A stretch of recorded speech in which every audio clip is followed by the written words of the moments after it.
Kayo na lang hindi discard sa ano mo lang. Kayo na lang hindi discard kung paano nyo or saan niyo padadaanin yung mga wires. Ang magiging supply nito ay para doon sa third floor, para sa heater nito second floor, para sa AC nung master.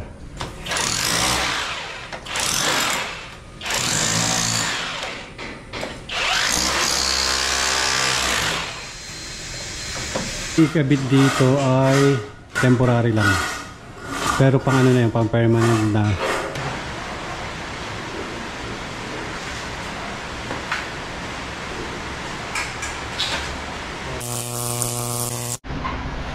Ayan mga lodi, good day. So makita nyo nasa ibang ano tayo, sa ibang lugar tayo.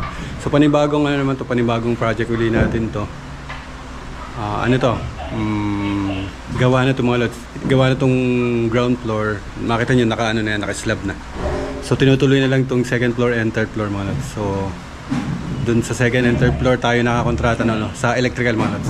So mga lodi, so panibago sharing na naman to ng mga diskarte yan dun sa ano. Katulad dito, meron na tong mga, yung iba may mga tubo na, may mga utility. Kung paano na lang natin pagduduktong-duktongin yung mga lods. Then didiskarte natin yung paano natin o saan natin padadaanin yung mga ano, yung mga daan ng wires natin mga lods. So sa ganito kasi diskarte lang talaga to. So mga lodi, work muna tayo. Si Utol yung kasama ko ngayon. Then nasimulan na namin, tabali nakadalawang araw na kami dito. Hindi ko lang napakita yung mga unang video. Simulan na natin trabaho.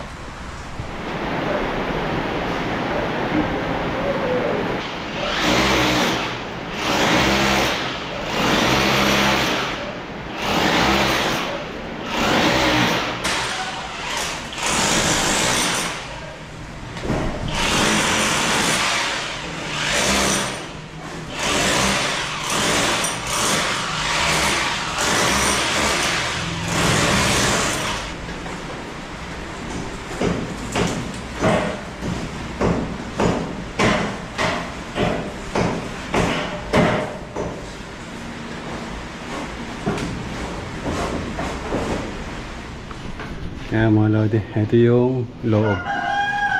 So makikita nyo may mga skin coat na yung iba. May mga box yan. So ang ginagawa natin ay tinutuloy lang na natin ano, yung ibang trabaho. Ito pinadaan dito sa ano, sa taas. Ayan, sa taas pinadaan yung iba. Then yung iba, yung mga naiwan sa ilalim natin na daan, katulad nun tumawid sa may pinto na yun. So dun sa standard nung pinto, meron pang ano dito mga lods. So may topping at saka ano pa to, yung para sa tiles. Nasa gilid na yun, para sa mga outlet. So sa mga ganyan, kayo na lang hindi discard sa ano mga lods. Kayo na lang hindi discard kung paano nyo or saan nyo padadaanin yung mga wires. Kasi yung iba meron na nakalagay. Kaya discard na lang. May mga outlet na sa baba natin pinadaan. May mga outlet katulad dito, outlet na to. Itong outlet na to. Dito rin sa taas yun. So sa taas naman natin padadaanin yan. Pag duduktong-duktongin na natin yung ano, yung mga may pipe na nasa taas. Yun na yung pagduduktong-duktongin natin. Then iyon, ayun yung outlet na yung mga lods. So sa bubadi namin pinadaan yan. Then meron siyang pipe dun sa taas, makita nyo yan. So yun na yung magiging duktungan niya punta dito sa mga pipes na mga nadito sa ibabaw ng dito sa ibabaw. Yun na yung pagduduktong-duktongin natin.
wala.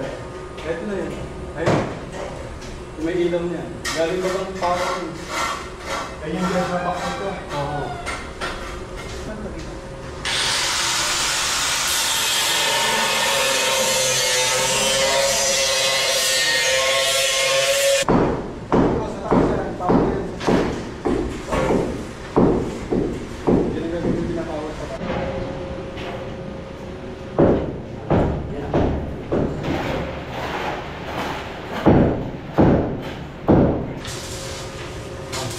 Wala kaya butas ito sa inyo. Ha?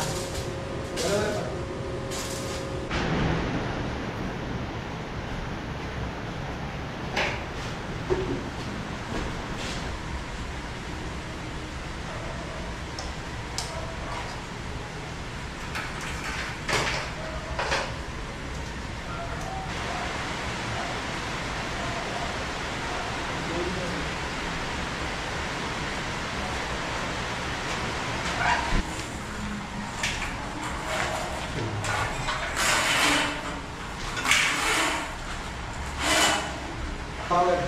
Oo, itong dalawa wala. Yun lang sa switcher ano. Saka ito nakatugtong lang naman ito.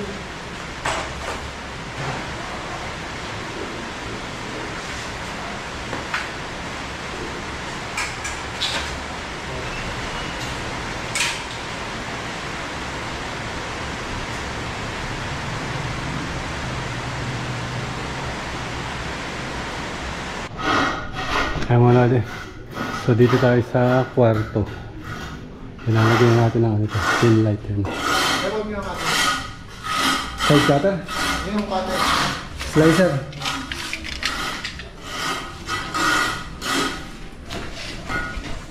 Ito yung kwarto, main master bedroom. Lagyan natin ang pang pin light. So yung mga ikabit dito ay temporary lang. Pero pang ano na yung pang permanent na. Kasi hindi pa malalagyan ng kisame dito. So yung kisame is siguro after pa yun. Mukhang mag-iipon pa din ng budget. So paglalagay lang muna natin yung mga ano yan, yung mga ilaw. Kaya may mga junction box na nakaganyan mga. So ipipix natin yung pag nakahusto na yung mga wire. Para nakapix siya yung ano, yung bukil na nakapix yung ilaw. Then tsaka na lang natin tatanggalin yung pagkakabitan na ng kisame. Then kung ano ilaw yung ikakabit din. So sa ngayon yung magiging ilaw pa bukilya, ganyan lang muna, temporary. Sa labas ito lalagyan natin na isa. So dito walang abang na butas or pipe, bubutasan natin yan. Magbubutas tayo dyan. Pupunta dito kasi ang switch dito sa may terrace sa second floor, second floor tayo. Ay dun ang box niya. So dun natin kukuha yun. Patagos dito, butasan na lang natin yan. Ay mga lad eh. Dito tayo sa walk-in closet. Ay mga lad, walk-in closet to, isang ilaw lang. And then merong outlet doon, makita nyo lang. Isang outlet. Then meron din yan doon sa kabila. Bubutasan na, may outlet yan doon sa likod. Bubutas na lang natin yan doon. Doon sa ginawa natin. Ito mga existing na ito mga dating yan makikita nyo dito nakalabas yung flexible. So ang pinagagamit ay flexible monas. So yun na lang din ang ginamit natin paghila dito sa ibabaw ng kisame mga nuts. Puro flexible na lang din yan. At mas madali natin ibali-ibali. Then nakapix naman, ipipix natin yan. Lalagyan natin ng mga clamp. Ito kailangan mas mataas siya dun sa angular. So ilalabas natin yung Ay. Oh, mahirapan tayo paglabas ito. Ay, hindi. Ayan pala. Butas pala mga ito. So okay lang. Malalagay natin yan. So ilalabas natin yan. Ito yung mga outlet na sinasabi ko na sa taas yung connection. Tsaka yung mga loads. Yan, may master. Yun, yung pipe na yun. So galing yun doon, umakyat doon. Then meron din yan dito sa kabila dito. So nilagyan natin ng box para doon sa splicing. Yung galing doon, papupuntahin natin dito. Tapos dito, punta dito. Hindi, pwede na natin papuntahin ito dito. Then iyan, Patatakbuhin natin yan dun. Kasi merong isang ano dun. Yung pataas. So lahat ng pataas na outlet, ilagay natin dito sa, ano, sa mga splicing nila. So ito, duduktungan ko na lang tumawag. Papunta dito. Ay wala din. Maulap doon. Nag-uulan ngayon, nag-uulan. Hindi ko alam kung makikita doon sa ano. Masyadong maliwanag. Ay wala din. So, tapos muna tayo sa araw na to. Bali pang third day ito. Yung unang araw, dalawa kami ni Utol. Then, yung pangalawang araw, siya lang mag-isa. Then ngayon third day, dalawa kami. So, ano na natin. Nabatakan na natin yung mga ano yun. Pinadaanan natin yung mga sa taas na dadaan. Ay binatakan na natin, may wire na yan. Then yung mga ilaw. Ayun. So, AC na lang yung patatakboy natin galing dun sa panel. Papunta dito, sa side na to. Then, ilaw sa labas. Yun na lang mga lods. Para dito sa second floor. Then, doon na tayo sa, sa third floor. Ay malade. So, pag mga ganito, discard yan to kung saan nyo papadaanin yung mga wire. So, kasi meron ang mga existing. Yun na lang yung pipick upin natin. Then, kung saan kayo madadalian, katulad nito, may outlet yan. Ay, maglalagay pa dito ng outlet mga lods. Dito sa lugar na to. Ay, ang gagawin natin, bubutasan na lang natin yung papunta sa kabila. Yan, papunta dito. So, isang sirkito lang yung ano nito. Bali yung power at ilaw dito sa second floor ay galing sa ground floor. Kaya makikita niyo may ilaw yan dyan. So, ang power niyan galing sa ground floor. Yung panel na dito, ang magiging supply nito ay para doon sa third floor, para sa heater nito second floor, para sa AC nung master. So, dito kukuha ng yung power. May nakaabang na dito, number 8. Ito mga lods. May nakaabang na number 8 dyan, pababa doon sa panel sa baba. So, ayan, existing na itong mga to. So, yung magagawa natin na nagkalat pa to. Nagkalat mga natin. So, yung ibang magagawa na existing na nakayang gawin natin yun. Para hindi na tayo masyadong magsisira. Then, mas madali sa atin yan. Mas madali nating gawin. So, ayan mga lodi, bukas na lang ulit.